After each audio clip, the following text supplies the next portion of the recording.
सूर्यस्यांतर्गते शुक्रे त्रिकोणे केंद्रगे पिवा स्वच्छे स्वर्क्षादि वर्गस्थे विष्टिस्त्रे भोग्य संभव।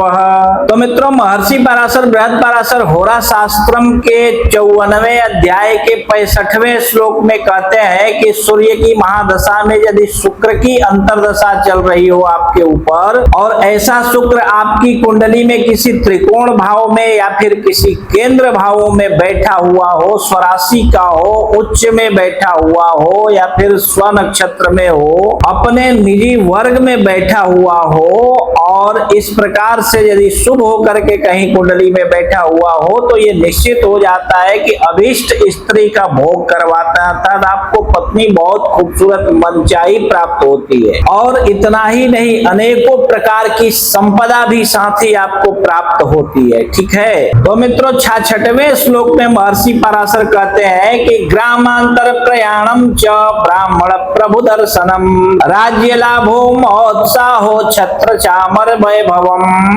तो मित्रों, महर्षि पराशर यहाँ पे कहते हैं कि ऐसा शुक्र आपको इतना ही नहीं देता, राज्य तक का लाभ करवाता है। गांव छोड़ करके कहीं किसी बड़े शहर में या बड़े राज्य में जाना पड़ सकता है, जिसके वजह से आपकी उन्नति होती है। या फिर आज के समय में यूं देख सकते हैं इसको कि यदि आप किसी गवर्नमेंट जॉब में है या फिर प्राइवेट जॉब में है तो आपके पदोन्नति का भी समय ऐसा शुक्र ला देता है। ब्राह्मणों का दर्शन, श्रेष्ठ ब्राह्मणों का दर्शन करवाता है, भगवत दर्शन करवाता है और राज्य का लाभ करवाता है और महान उत्साह की प्राप्ति आपके जीवन में ऐसा शुक्र करवाता है और छत्र चामर का भी योग बनाता है, अर्थात राजा तक बना सकता है। ठीक है, तो इसी प्रकार आप भी अपनी कुंडली देखिए और अपने बारे में समझ लीजिए। और यदि शुक्र की दशा हो और यदि आपकी कुंडली के अनुसार सूर्य की महादशा में शुक्र की अंतर्दशा चल रही हो और शुक्र आपके किसी केंद्र त्रिकोण में बैठा हो,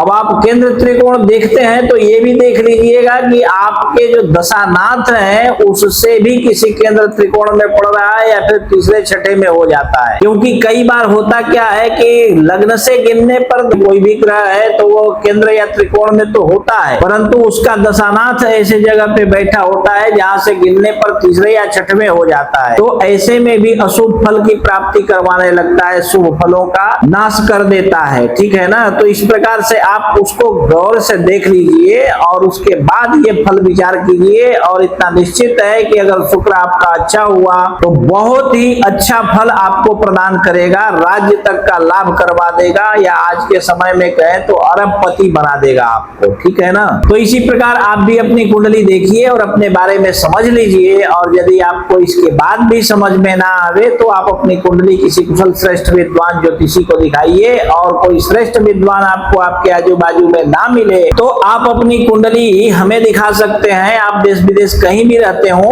फोन कीजिए, फोन पर ही आपकी कुंडली देखकर एक एक बात विस्तार पूर्वक समझाकर बतला देंगे। ठीक है।